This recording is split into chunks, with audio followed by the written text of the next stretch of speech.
Jom, Biyo-sama. You are approaching me. Ho ho.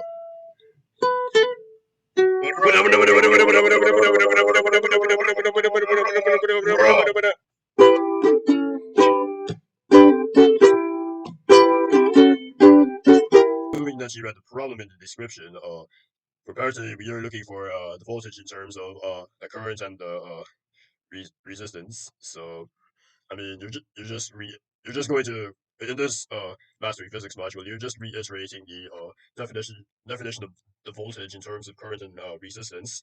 So it's just V of t, a voltage with respect to time is equal to current with respect to time, uh, times the resistance, or V of t is equal to I of t times R. So now for part B, we you're just we need to look for a new replacement for I. In terms of the derivative of the voltage in respect to time. So and then there's multiple things that you got to do. So yeah, so bear with me. Hopefully. So so the current is so the so the current is defined as the negative derivative of the charge or Dairy Queen o- over over in respect to time. So it's just I of t is equal to the negative derivative of the charge divided by dt. So yeah. So now we have to replace q. Uh, we have to replace the q with v and c. So so qt or q of t is equal to v of t times c. C is the capacitance, v is the voltage, and then e are the qt. Uh, that's probably why the bloodline is going to end with V. But anyways, you just have to plug in D. If for DQ, you just plug in. You just have to plug in VT times C for Q. So it's just I of T is equal to negative dV of T times C over dt. So again, you have the equation for voltage in respect to current and resistance. So you have to plug this conglomeration as before I of t. So the answer is Vt is equal to negative dV of t times c over dt. All of that times r, or if you want to just simplify it, which you should, V of t is equal to negative with the voltage in respect to time is equal to the negative derivative of the voltage in respect to time times the capacitance times resistance. So part C is going to be a doozy. I barely use it's going to be a big doozy since I barely use the word doozy. But anyways, we have to solve this differential equation. So v of t is equal to negative cr times dvt over dt. So we have to put this in terms of q, c, r, and t. Of q dot c, r, and t actually. So anyways, so we have to find the voltage in that at time of zero. So v according to the hint. So remember that q is equal to v times c, where the charge is equal to voltage times capacitance.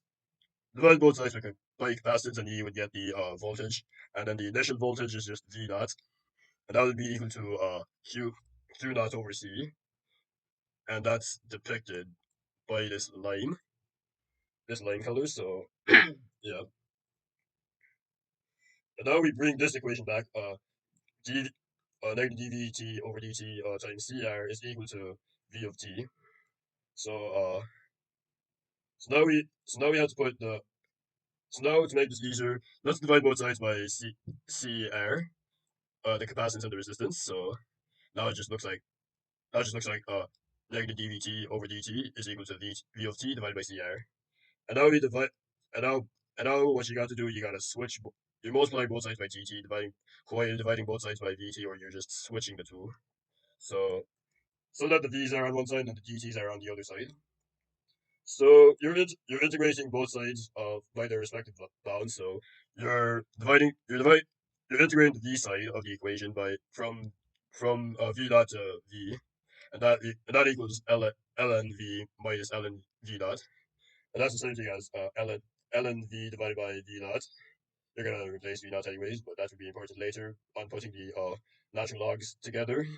So, and then on the dt side, you can just take out the CR since it's not since the variable is not dependent on neither the capacitance nor the resistance. So it's just T times T over CR.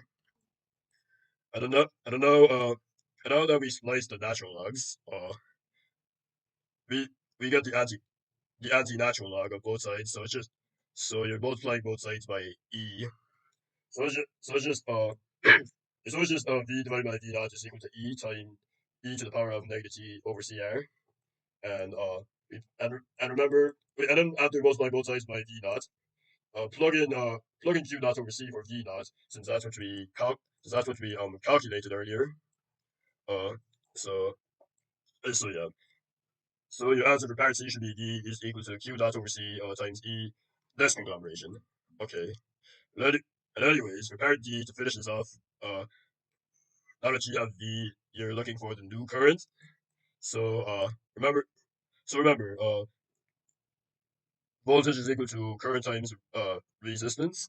So divide both sides by the resistance. So you get that the current is equal to voltage divided by resistance. So therefore, and then plug in this conglomeration uh for V, and then you get that the current is equal to Q dot over C times e to the negative T over CR power times R to the negative 1 power, or basically just all the former divided by R.